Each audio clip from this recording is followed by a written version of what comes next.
let's get to know our alums. We have with us tonight Anastasia Cunningham, Jordan Specht, and Lizette Lopez. And I'm gonna let each of you go ahead and introduce yourself. So Lizette, would you like to start with for us? Tell us a little bit, sorry, let me ask my question. Tell us a little bit about your background, what your major was at FIDM, when you graduated, and what your most recent work is. Great. My name is Lizette Lopez. I graduated in 2015 with a degree in merchandise marketing. I was part of the professional designation program. I got my bachelor's way back in 2007, and I'm now a buyer at Gaap. Awesome. Awesome. Jordan, you want to go next? Hi guys, I'm Jordan. I just recently graduated from FIDM. I have an AA in visual communications, and then I switched over to get a BA in digital marketing. And I currently work in marketing for a startup, for a cosmetic startup. Awesome. Sounds fun. Anastasia? Hi, my name is Anastasia. So I just graduated FIDM this past June, and I have my associates in merchandise product development, my associates in international manufacturing and product development, and then my bachelor's of business management, all from FIDM. And my most current work has been in product development. Okay, awesome. Awesome. So let's go ahead and get into our main subject, and then we'll get some details from you guys. But let's talk about the situation we're all in now. So all of you are, I know, have very different situations right now. You have different backgrounds, and we're all being affected by the time we're living in slightly different ways. And I think that our listeners can relate to each one of us. So let's hear from each one of you.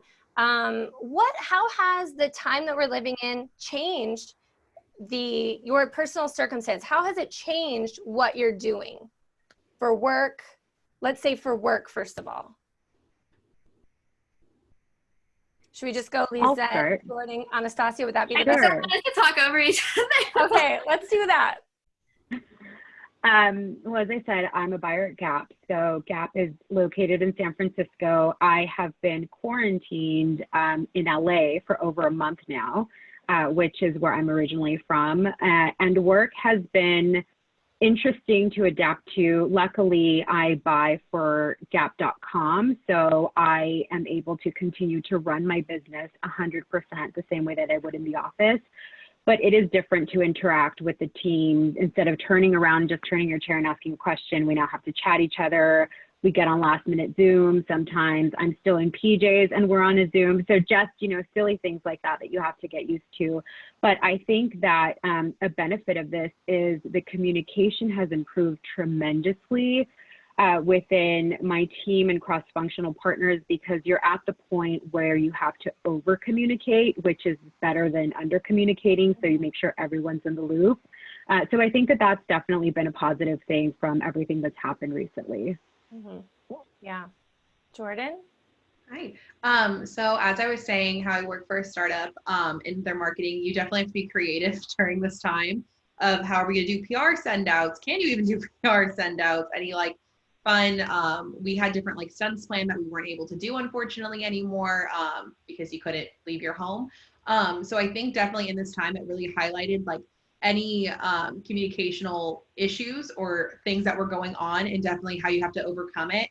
I think for us, how Lizette was saying, you have to schedule constant calls. You have to definitely over communicate with everyone to make sure everyone is on the same page, because it's super easy, especially not having that in-person interaction, to get thrown off a little bit or not have complete clarity over stuff. So it definitely kind of embarks on a new journey of how you can get creative to just kind of market different products, or how you can even position your brand anymore during this time. Mm-hmm. Yeah, definitely. I think we're all seeing that for sure. What about you, Anastasia? So I have been working in product development, which is a really complicated area to be in right now. So it's interesting because I have been kind of dealing with the COVID corona issues from before it even reached America, because I was working for a company that did most of their manufacturing overseas. So all of my partners were overseas vendors. So they were quarantined at mid-January, right after New Year's the Chinese or Lunar New Year's. So they were gone for Lunar New Year's, and then they just like never came back. Yeah. And then they started finally coming back. So it was definitely a challenge trying to figure that out. I mean, manufacturing is taking such a toll right now, and things are changing and things are going to be different. So I'm excited to look for new opportunities, like with manufacturing. So, I mean, with my international manufacturing degree, like from FIDM, like it definitely has set me up for a good place because I recently graduated. And so, you know, I can have a little bit more of a fresh look on it. So I definitely, yeah, so product development is very weird right now. During this time, I have some time off, and I have been making a lot of masks to donate. And then I also have been making some more like designer-esque masks for friends, like for sale. So I kind of balance both. So it's been a different time for sure. Yeah, yeah. And I think probably our audience can relate to all three of you. Everything you're going through, you're not the only ones, right? But it's interesting to see how it is specific to each of your degrees and each of your industries. But you're still moving forward, but in kind of like a new way right now, right?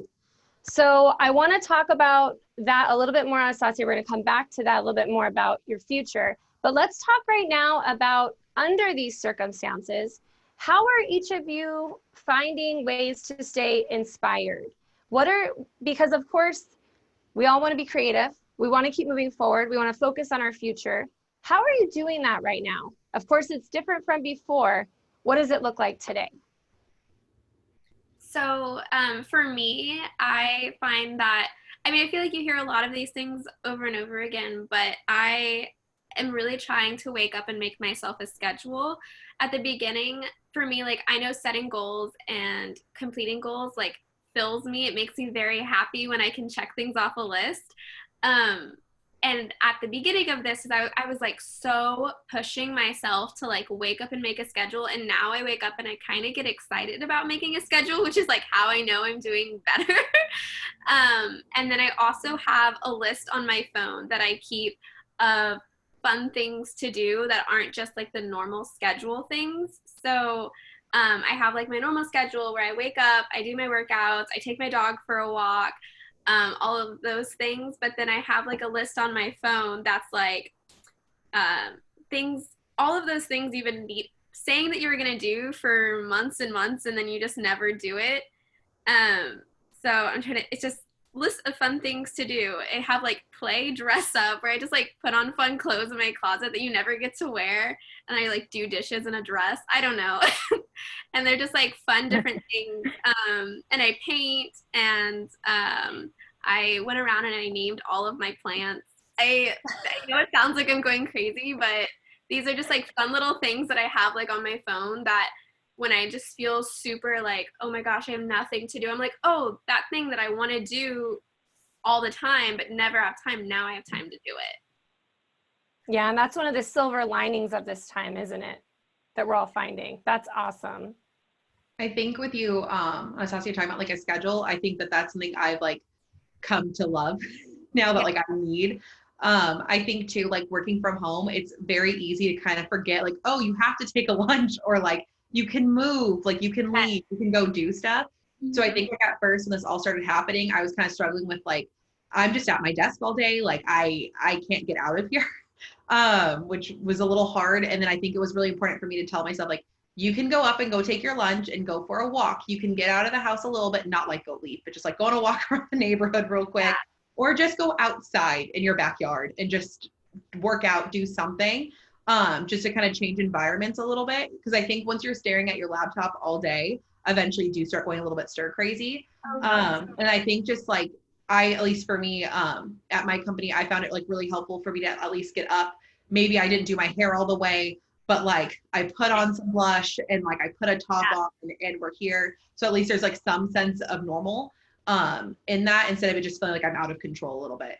I think we have to find things to do that aren't in front of a screen, because right now, like my, working is in front of a screen, talking to my friends is in front of a screen, watching movies is in front of a screen. Like I have to take myself away from the screen. And that's why I have those like silly things to do throughout the day that are like away from a screen, because as much as I want to talk to my friends on Zoom and I enjoy that so much, it's gets tiresome to be on a screen all day, and like it does something to your psyche and like in your brain. So just like breaking away from the screen, I think, is really important.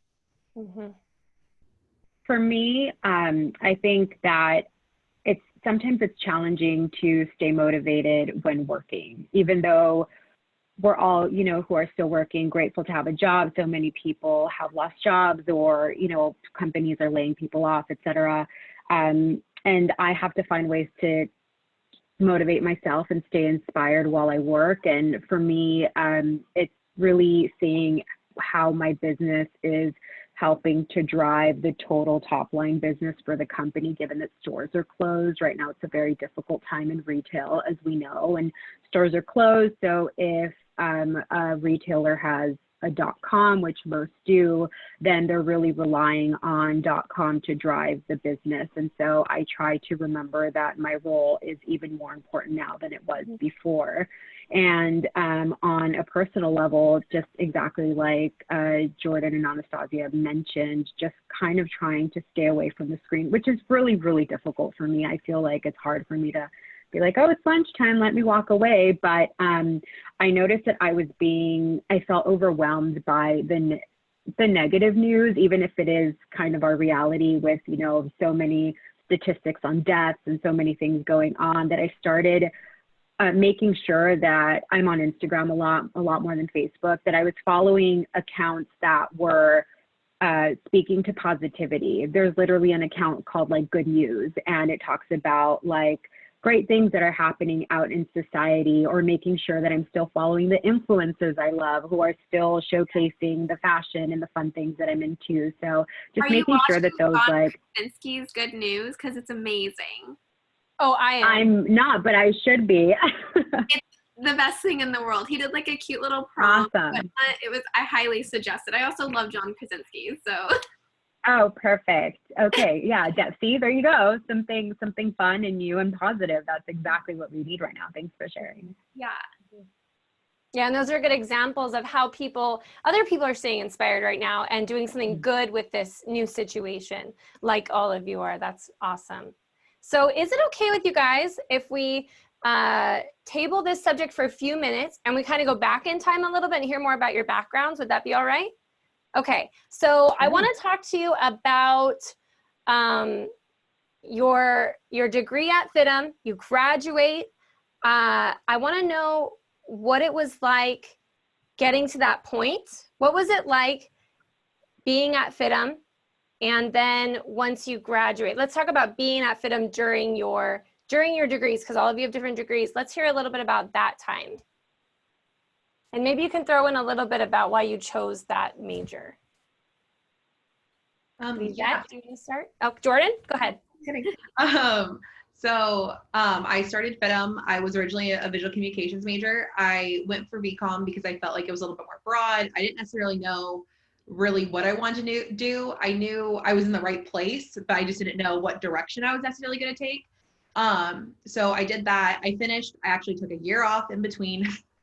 I really thought I wanted to go do like visual displays, which is amazing. It's not my thing at all, but it kind of, that time really took me a minute to like examine like what I really loved learning at FIDM and become so broad that I loved anything that had to do with like marketing and planning. And we had like a marketing events class where you got to like plan a whole event and then how were you going to market it and like all the factors. And those was everything I loved.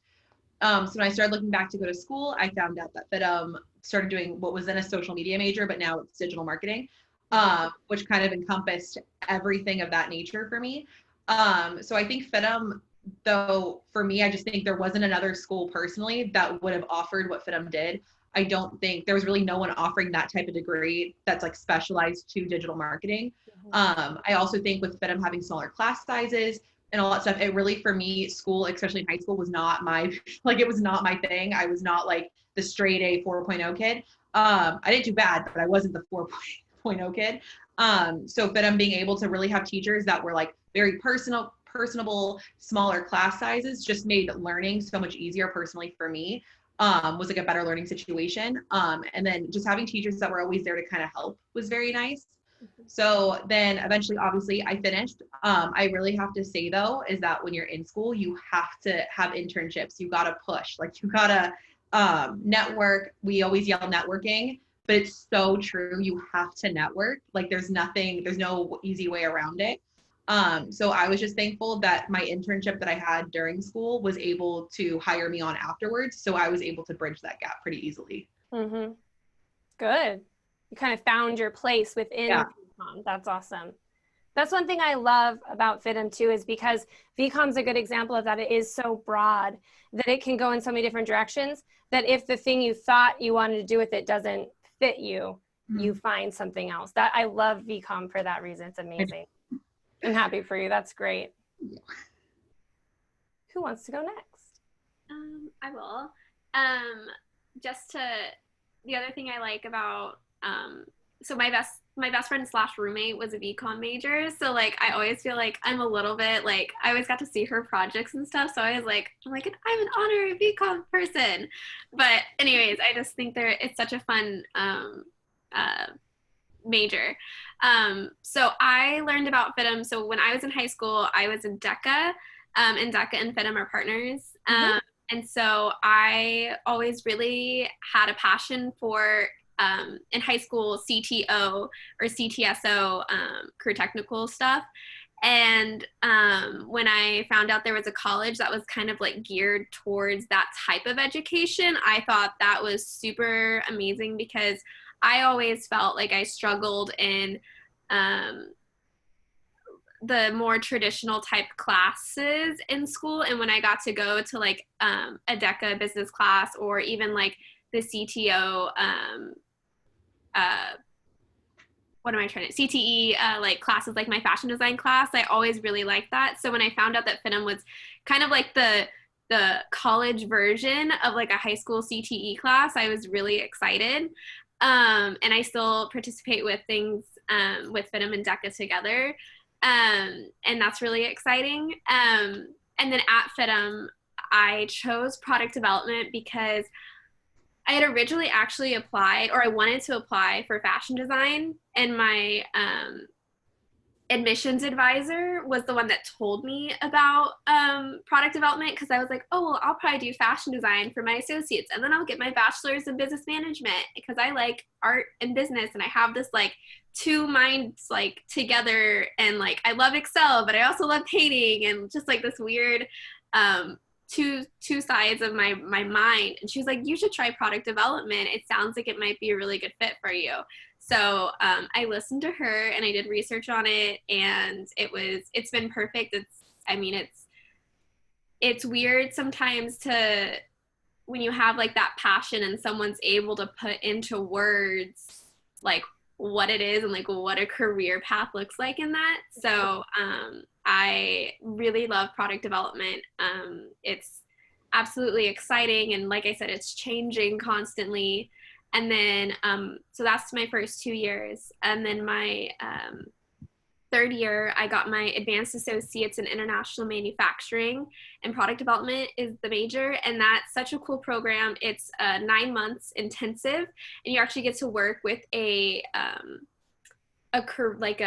sponsor. So we worked with Converse. So we got to create a line with Converse, and actually work with their, like people came in and like would say, oh, we like this or we don't like this. And it gives you a really, because you're in a group of 15 people, at least my year was 15 people. It's like 10 to 15 people. And you are with those people all 9 months, and you're working on basically one group project. And anyone who says that they hate group projects, like, I'm sorry, but that's what life is after like school. Like, it's just one giant group project. So it was like really good practice of trying to mediate with people and work with people.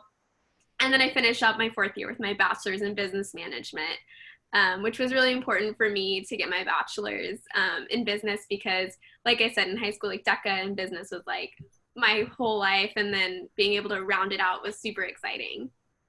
That's great. That's awesome. I want to say really quick about product development that I'm glad you found that too, because that's kind of like a hidden major.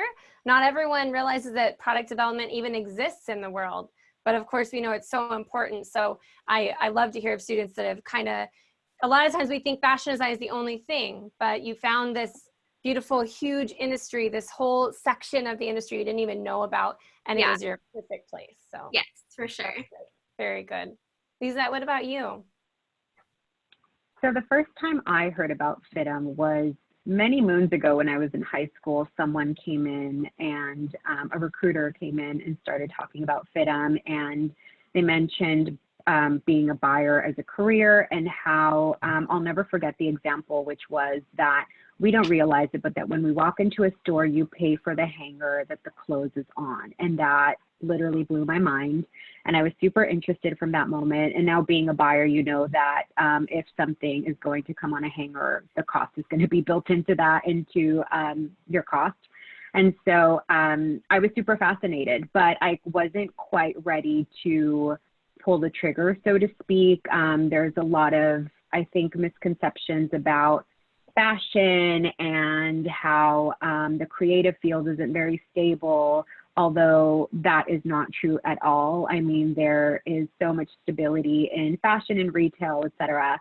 And so I wasn't quite ready. I was young. And so like I said, I got my bachelor's in business, and 7 years later, I mean, I had a career in the legal field. I hit a crossroad in my life, and I was just kind of, I went back to something that I was always interested in, which was to become a buyer. And FIDM was exactly where I wanted to go. I'm born and raised in LA, and FIDM is extremely well known and very reputable, and it just looked like a fun campus. And so I decided to go to school there, and it was the best decision. So my program, as I mentioned, was professional designation, since I already had my bachelor's. And it's about a nine-month program, but since I was working and interning while I was going to school, so pretty busy, my program was a year, and it was incredible. I love FIDM. Everyone that knows me knows that I love FIDM so much. And the reason that I love FIDM is kind of to what Jordan was speaking to, that the instructors are amazing. The classes are small enough where you can build those personal relationships. I love that the instructors and the staff, and that people have been in the industry or are in the industry. So there's great networking opportunities. There's a lot of knowledge that comes with that. So they're not just speaking to something that they learned in school. They're speaking to things that they have experienced themselves.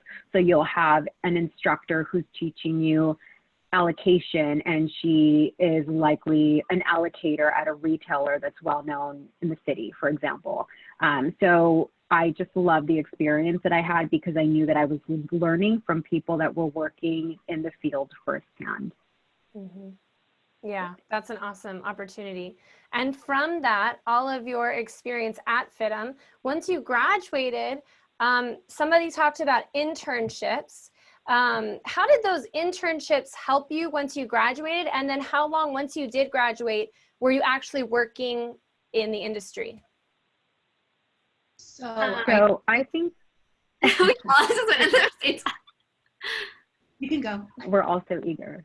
That was a good question, I guess. I was just going to say, for me, I was able to intern at a couple of places. I was very assertive about trying to find an internship, given that I knew my time at FIDM was going to be shorter than other people's. I started looking for an internship as soon as I started school, and I was able to intern. I interned at TJX, which was really great. And then I interned at a showroom, which was very different because it was kind of the other side of buying, like seeing how the vendor works. And it really gave me a well-rounded experience. And I was able to get those internships by connecting with people in the Career Center, which, let me tell you guys, the Career Center is a gold mine. And you go there and you make friends and you talk to people and they will help you. They're awesome. A plug for the Career Center, as if I worked there. But it was, what I loved about the internships is that FIDM will do an excellent job preparing you for your career. However, practice is very different than theory, and you'll learn that when you get into the real world, meaning after you graduate and you get your job.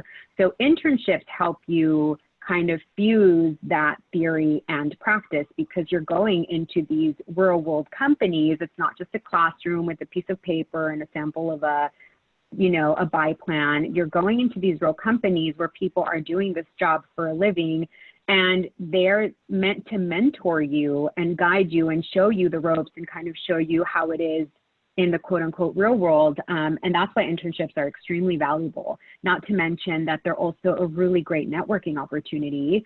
And like Jordan was saying, she had a great experience and then was able to get a job from her internship, right? Like it turned into a job. So that's also a possibility too. Mm-hmm.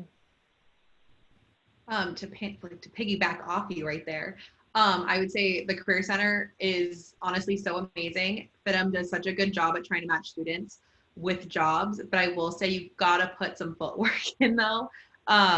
You have to like be super eager, hit the ground running, start applying places, and make friends in the Career Center. Because I honestly got my job from going to the Career Center, like, and just talking about where I wanted to be, making friends there. And then literally my job, ironically, called their office, and I was actually like the perfect fit for their interviewed a week later and had an internship, and that turned into a job like right after college. Wow. So, which is not like a typical story, but it's a great story. But you gotta really just like push it. You gotta put your effort in. And I think that like I personally had different internships, some at agencies. You can do in-house too, especially for marketing. You can kind of pick a brand you want to do for. We recommend that you do a brand and maybe like agency life to kind of get a feel of both. And I think that you might love one and you might dislike one, but no matter what you learn from those internships, it's so valuable because it pushes you in a direction of like, ooh, I love this, let me learn more, or I don't know if that's like my good fit, let me try something else and pivot a little bit more. And yeah, so for me, it pretty much just keep trying, just get internships. I love internships, love the Career Center, just keep going. Very good advice. Anastasia? So I did a couple internships. So on my resume, it's kind of interesting because I have some different programs that I did through FIDM. So I did the program with Converse with IMPD, and then I was also a part of the series with guests that FIDM offered, and then as well as Cotton Incorporated. So those are things I did actually like kind of like in the class, working with them for a quarter or for a whole major long. And then I also worked at FIDM as a tour guide, and I was an RA for a little while. And then I also took some of my bachelor's classes online. The bachelor's program is really great online. The teachers are super helpful. So while I was taking bachelor classes for my business management courses, I was doing internships all over the country. So I did one in Philadelphia, which was with anthropology. So I was the home intern for anthropology for the summer. And then I did an internship with Fossil. So I was their product development for women's watches.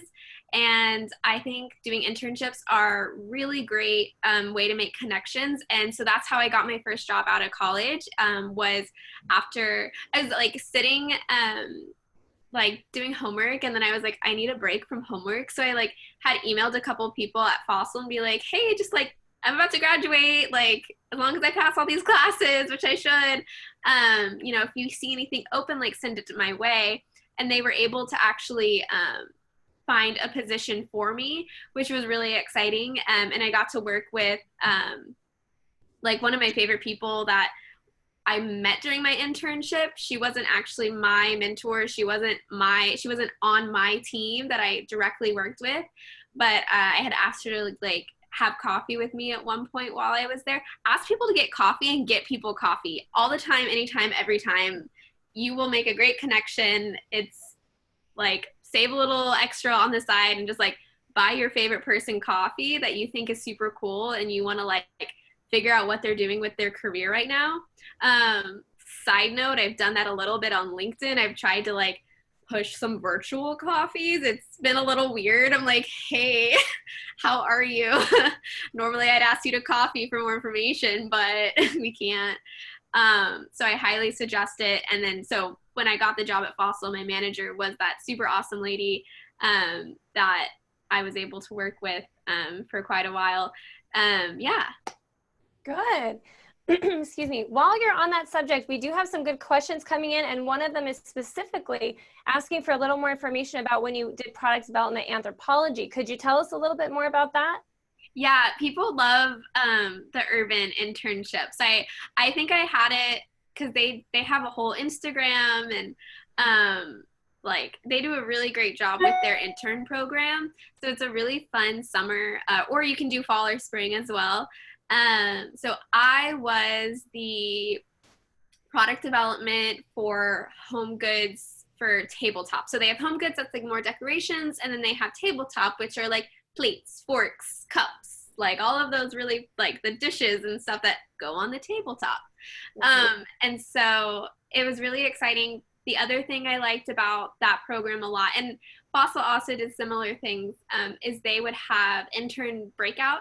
So they put like different meetings on your calendar, and you actually got to meet with like, at one point I got to meet with the CEO, the CFO, and the COO of Urban Total. So they had like an intern breakout. So it was all the interns, but you got to ask them like one-on-one questions, and they answer, and they're super friendly, and they want to hear from you.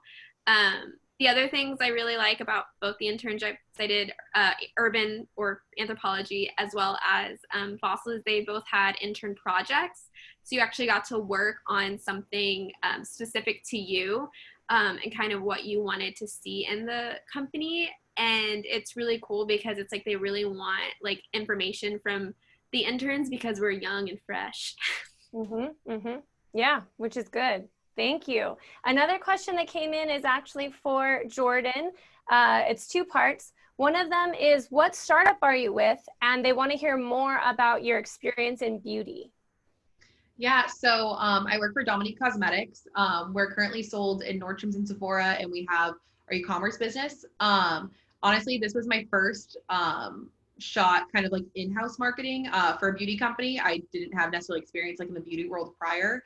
But I honestly love it so much. It's a very fun job. So currently what I do is, because we are a very small team, so I do pretty much all our email marketing. I help with social, whether that's like planning out the grids for the future or coming up with like fun TikToks to do, or just kind of like different things. And then I also work more on the PR side as well. So any like influencer send outs or PR, whether like if we take the product personally to like influencers' houses or anything of that nature, I have my hands also in that.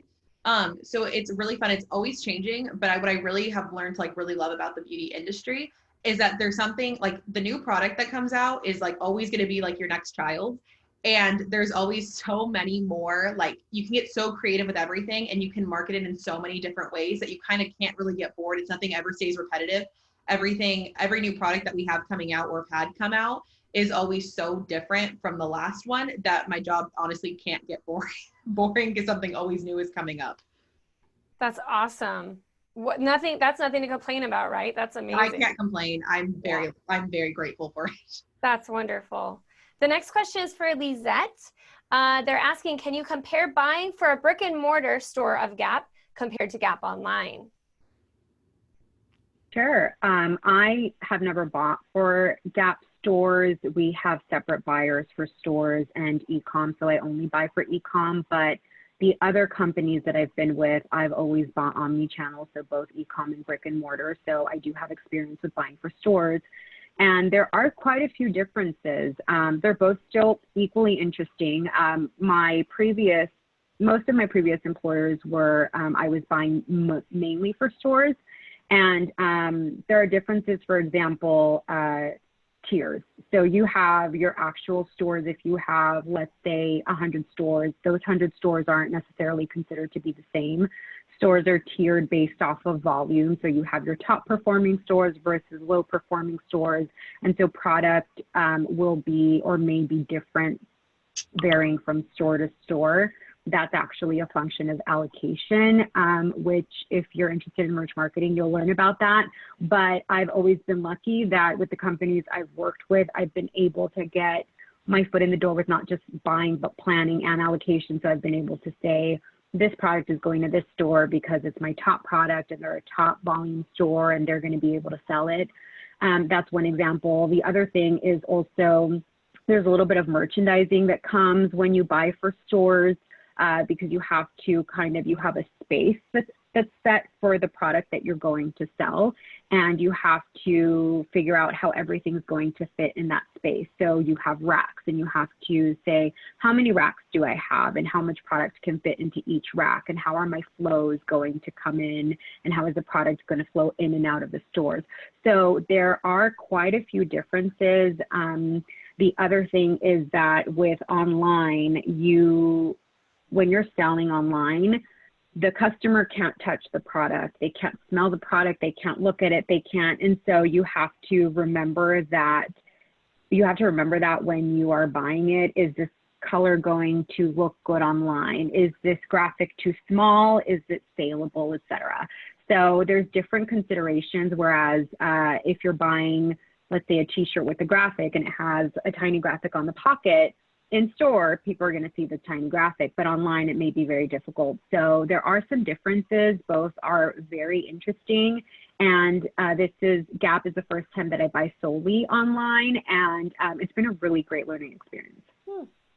So it helped you to kind of branch out a little bit then. That's fun to try something new like that. Okay, now we have a couple of questions for all of you. One of them, and these are kind of about your FIDM experience. So one of them is regarding scholarships. Can you guys talk to us a little bit about scholarships at FIDM, maybe DECA related, Fashion Club, anything that applied to you?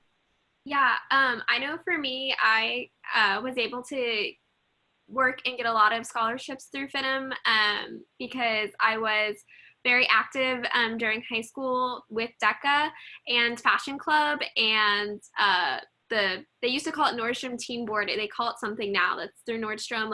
I literally went on at one point because I'm from Texas, and I was so adamant about going to FIDM when I was in high school that I sat down with that admissions advisor who would help me, and we looked at all the different things that I could get scholarships for, and I literally just joined and did everything that I could.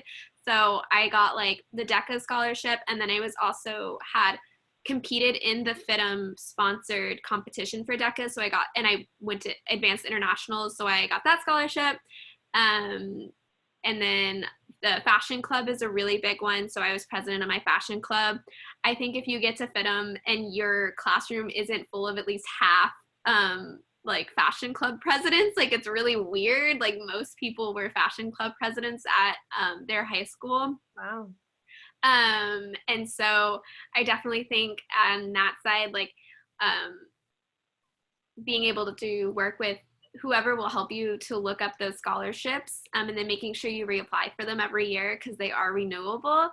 And then also I was an RA as well to help bring down costs and all of those good things while I worked, my internships were all paid as well. I didn't take any non-paid internships. So I definitely tried my hardest to, work really hard on scholarships and make things cost affordable for me moving cross country. So I definitely think it's possible. I definitely highly suggest doing the FIDM scholarships, and then scholarships in general. There's so many weird random scholarships out there.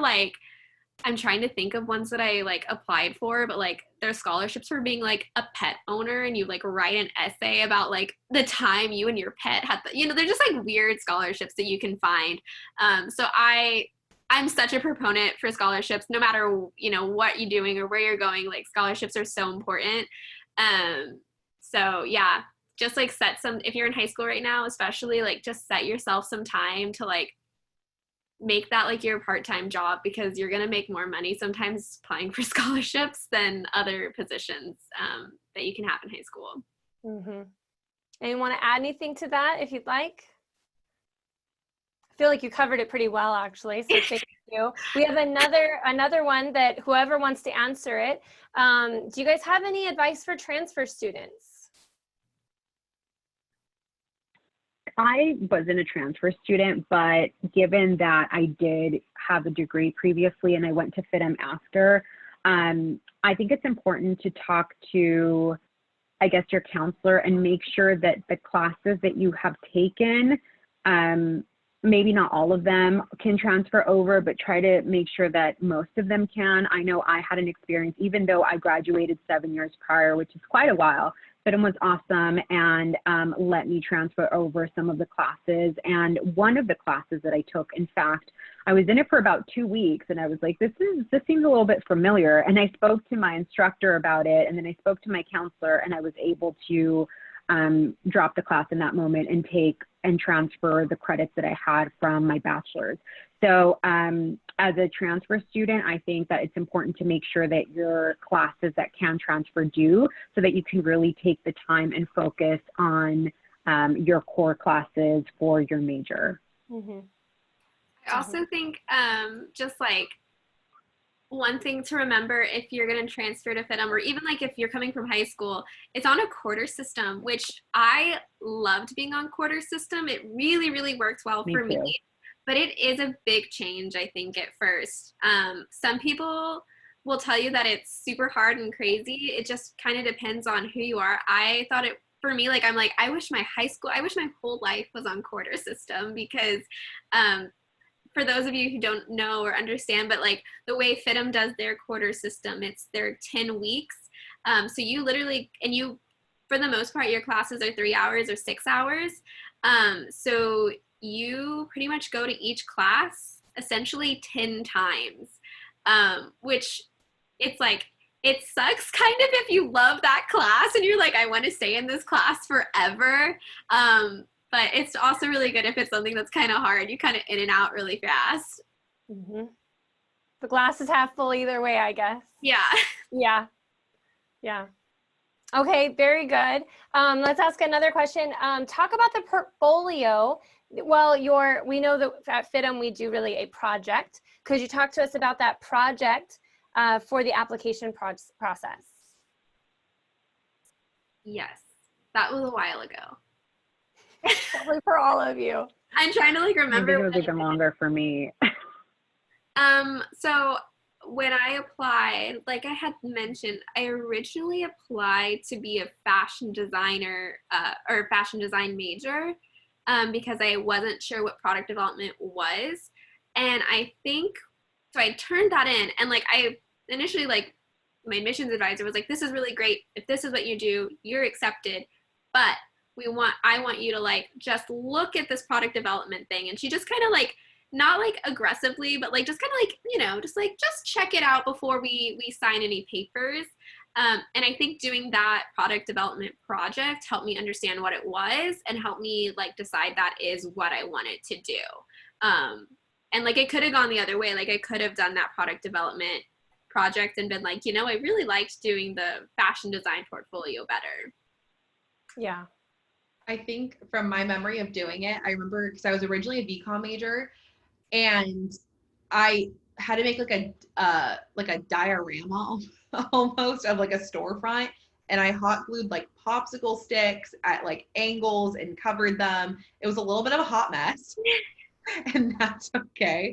But it was really nice because I remember like being able to go talk to my advisor at the time when I was like presenting the project and really kind of like break down more of my thought process behind it, less of the fact that I hot glued popsicle sticks and like everything else to make me feel like really comfortable with choosing my major. And then I think when I decided to come back to FIDM and I applied for the BA program for digital marketing and I had to do a project for that one, I felt like I felt like prepared to do so because I kind of knew like a direction of where I wanted to go in. And I think it's just a good opportunity to kind of talk about like your different options too. I originally honestly thought I'd probably go back for business if I did get a BA, just because I just feel like that's a thing to do.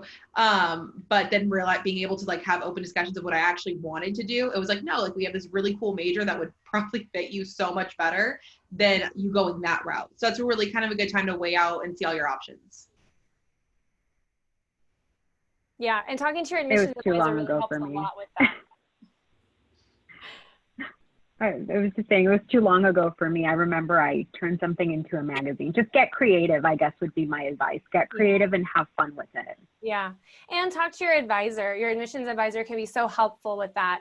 And they're really looking for, like you were saying, Jordan, yours, you felt like it was a hot mess, but they saw something there. A lot of times students ask, you know, what we're looking for, and really work ethic, creativity, the willingness to really pour yourself into it is so important. Even if a student doesn't necessarily, they might not know how to be a VCOM person, be a fashion designer, a graphic designer when they're applying to FIDM. That's the entire point. So even if you feel like it's a hot mess, we might not be looking for what you think we're looking for. We're looking for that drive and that creativity. So don't be discouraged. I think there's less with the project. It's less about like the skills that you already pertain, because that's why you're applying to go to college, is so that you can learn those things. So, you know, if you're applying and you already know everything there is to know about everything, like, I don't think like you'd be happy to do a project, you know, you'd be like some crazy like artiste, right?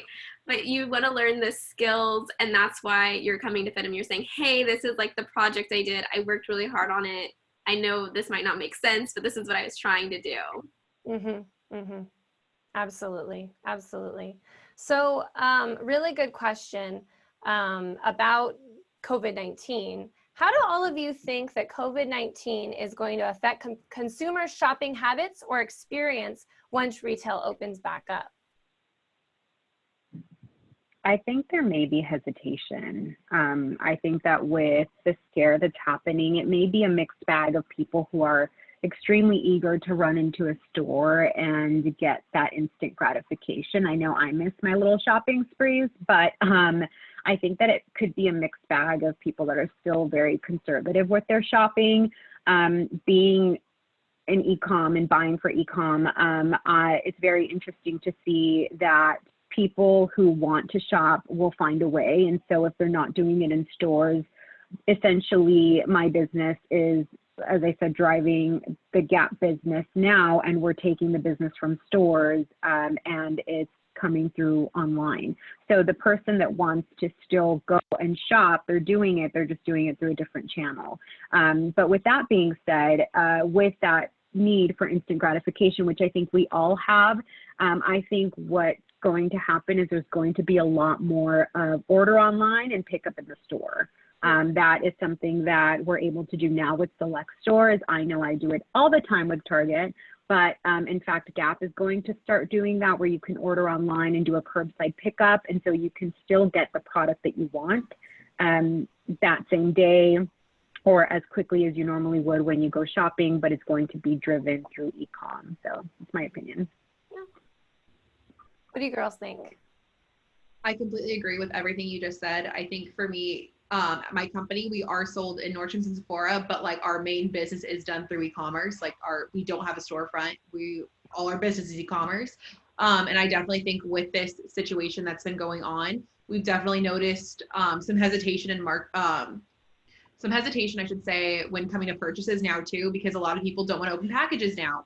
And then if people don't want to open packages or even have that sent, like more of like fun items sent to their home rather than like necessities and kind of stuff, it kind of poses like an interesting positioning of like, how are you going to market? How are you going to make people feel safe and like secure when it comes to like marketing this product? And I think that choosing to kind of spread positivity, like in our messages, usually on our packaging, there's like positivity or something, and the way we position our product and stuff, it just opens a whole new opportunity that we're kind of still honestly dealing with and trying to maneuver and figure it out. Honestly, I think at FIDM, when you guys go, you'll notice that teachers will always kind of give you worst case scenario situations, like, what would you do? This was not one. Yeah, this was not one of my essays that I had. No one could anticipate. There's a global pandemic. This was not one of those things, unfortunately. But I was prepared for anything else. I just wasn't necessarily ready for this one. But I think it definitely opens a new way of how, just thinking of, I don't know if you guys are familiar with Summer Fridays, but they started sending like homemade, like make your own pizza at home products to their like programs and different stuff, just to kind of spread like positivity. Summer Fridays is definitely more of obviously cosmetic, but just trying to do something nice and stuff. So just, it's an interesting time. Yeah. I am interested to see and hope only, I mean, maybe at like a personal level, I am super passionate about sustainability. And it's going to be really interesting to see what companies kind of come back with, because I think there's a balance between, like the sanitary and like adding extra wrapping to make feel like, maybe it makes you feel safer when it gets to your door. I'm hoping that there's some sort of like pause, like this pause in certain companies will allow companies to kind of set back and say, okay, we had to pause, like as we go further, we have to already kind of relook at our manufacturing because things are changing. Like, what can we do next? Like, if consumers are going to buy less often, can we make better quality product that is more ethical and, meets higher standards for, social causes? If people are choosing to like shop less and like go to stores less. I think what I've also been seeing is some of the companies that are succeeding are sustainable companies because they are already so socially conscious that they were kind of able to maybe get like a bit of a step ahead with all of this before it kind of happened, and they were set up really well to do things more virtually because they've kind of already had turned their business to that. If you're working at a company that is using a lot of paper to show everything that's happening, that's going to be more difficult now that you're in a virtual realm. So I mean, even if it's something small like cutting back on paper at a corporate level, I mean, I'm here for it. Mm-hmm. And it seems like we're looking for a lasting change to come from this. One of the last questions we got was regarding how you think we can make a lasting change in the industry after this time. Any thoughts? Besides what you just said, Anastasia, which was already really good. Yeah, I mean, I think that to me, I hope is something that we can move forward with. So yeah, I think packaging is a really interesting place. Because I think Jordan, you mentioned how packaging is really important for your company. Like people don't want to really open things up, and I know with the jobs I was doing already with product development, we were already looking at packaging at a sustainable aspect. So it should be different and cool. Mm-hmm. Mm-hmm. Okay, so last question, you guys. For each of you coming through this, what are your prospects for the future? What do you think is going to be different? How do you think that you're going to come out of this? What will be different from you? What will be the same? What are your aspirations?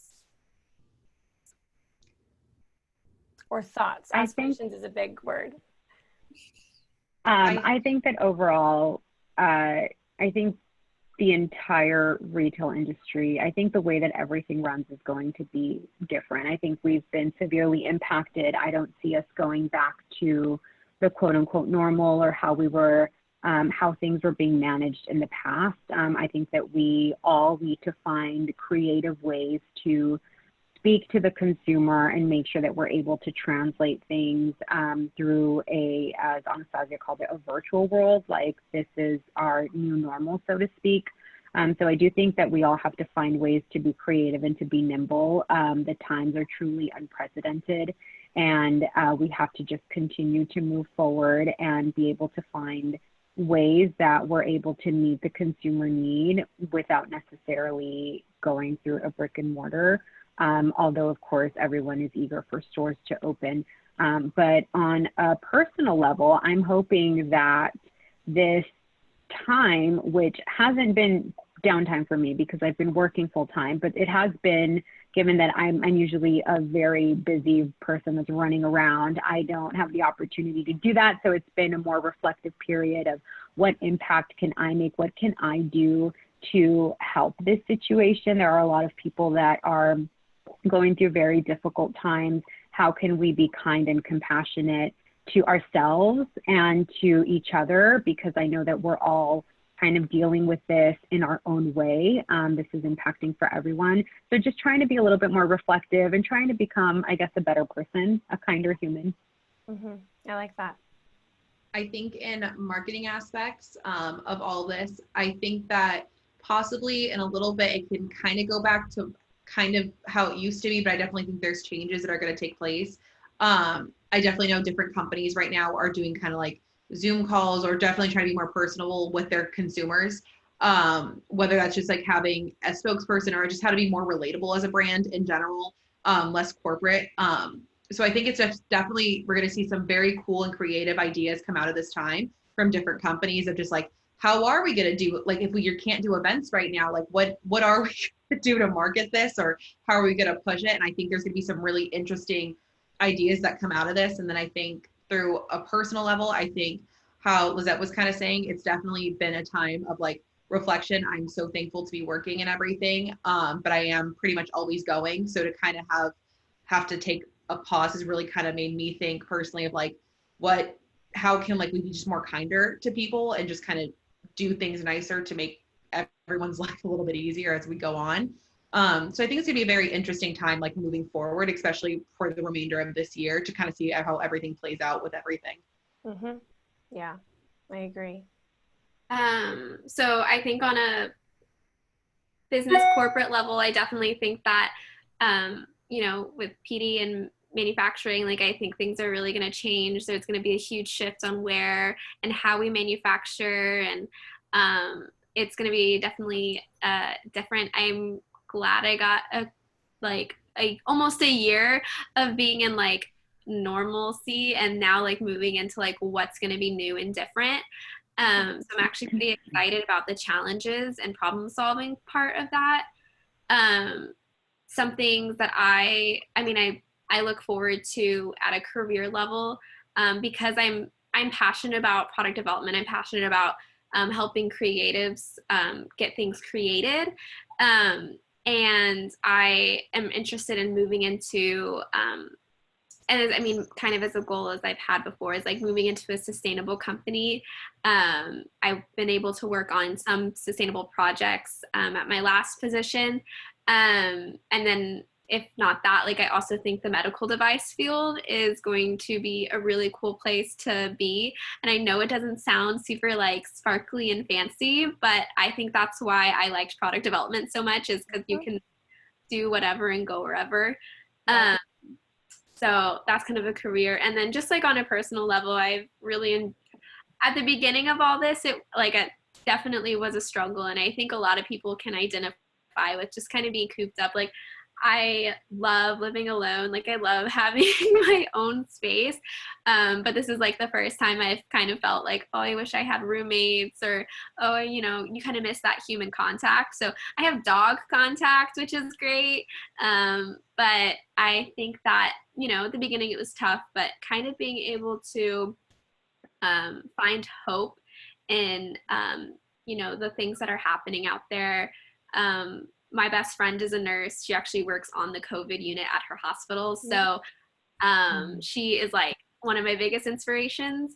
And then just finding other hope in like the dolphins that were in the Italy like waters. I was like obsessed with that when that first happened. So, and then just getting into art and, you know, enjoying being just at calm for a while. So